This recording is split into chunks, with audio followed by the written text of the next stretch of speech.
I'm pleased to announce that there have been two important victories in Florida and Texas. Texas law SB 14 has been struck down by a 3-judge panel in D.C.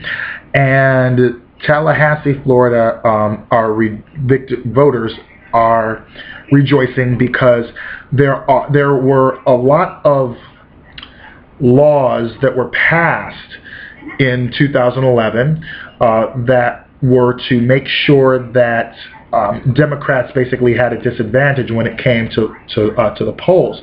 And in fact, there is a picture that I had that showed the difference with Florida Democrats and the Republicans and the problem with it. Now, after the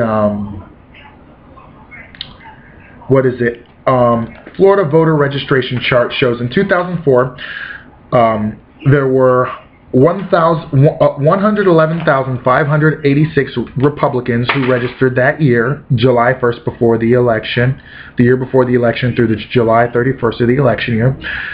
Democrats, 158,957 registrations.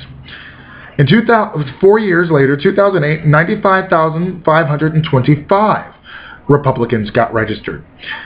Democrats almost tripled that with 259,894 newly registered voters. And in 2012, a topsy-turvy of 128,039 Republicans got registered versus 11,365 people who got registered. And one of the things that were passing were that if you registered someone, you had to hurry up and get the registration into the office within 2 days, or be fined. So a lot of third-party groups decided to not do that. So this is the report. Tallahassee, Florida. Civic groups and Florida voters scored a decisive victory today when a federal judge indicated he will permanently remove controversial restrictions on community-based voter registrations. Federal Judge Robert L. Hinkle issued an order stating that the court will grant the group's request to permanently remove the restrictions once he receives confirmation that a federal appeals court has dismissed the case. The League of Women Voters of Florida, Rock the Vote, and Florida Public Interest Research Group Education Fund, or PIRG, filed a lawsuit in December challenging the restrictions. Judge Hinkle temporarily blocked enforcement of the law in May, saying the restrictions violated the U.S. Constitution and federal law. This is a decisive victory for Florida voters, said Lee Rowland, counsel for the Brennan Center Democracy Programs, one of the attorneys who argued the case for the plaintiffs. The Florida legislature has tried repeatedly to stifle access to voter registration opportunities, and once again a federal court has stopped them in their tracks. We are thrilled that the voter registration groups can now get back to what they do best, expanding our democracy. Florida anti-voting law created an impassable roadblocks for our volunteers who have been bringing forth fellow Floridians into our democratic process for over 72 years, explained Deidre McNabb, president of the League of Women Voters of Florida. That was a manly voice, right? Thanks to today's rulings, we can finally put these roadblocks behind us and concentrate on getting Floridians registered to vote.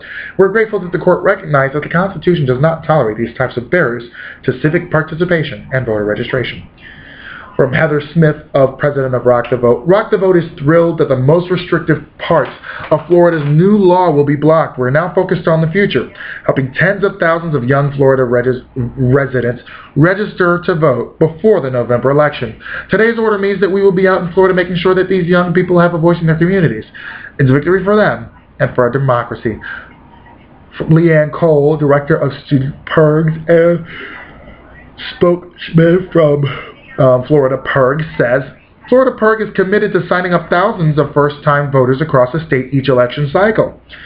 Our representative democracy relies on an engaged citizenry, yet our representatives in Florida have repeatedly passed laws that get in the way of expanding voter participation. We are eager to move forward with our important civic engagement work and hail today's important victory.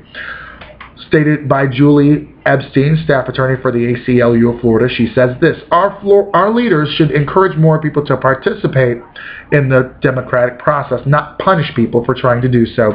We are pleased that this order ends a pointless and regressive barrier to the fundamental right to vote. We are pleased that our clients and civic groups all across the state of Florida can again register voters free of intimidation and threat of punishment created by this unconstitutional law, said Robert Atkins. Today, the court indicated that it will grant a motion filed by both the civics groups and the state of Florida permanently removing these restrictions. Both the civic groups and the state of Florida have agreed not to appeal the ruling. These parties separately signed a settlement that ends the case once the court granted this motion and awards the civic groups their attorney's costs. The Florida law is just one in a wave of restrictive voting measures that passed in 2011. Together, these laws could make it harder for millions of eligible Americans to vote this November, according to the Brennan Center's report, Voting Changes, Law Changes in 2010. I actually have that on Adobe. Today's ruling is part of a pushback against these suppressive laws. The attorneys representing the civic groups are with the Brennan Center for Justice, the American Civil Liberties Union Foundation of Florida, and the leading pro bono law firms Paul, Weiss, Rifkin, Wharton, and Garrison LLP, and Florida-based Kofi Burlington. Oh yeah. This is important for those non-voters out there who may have stumbled upon this. Tell me, if voting didn't change anything, why did Florida make it harder for people to vote?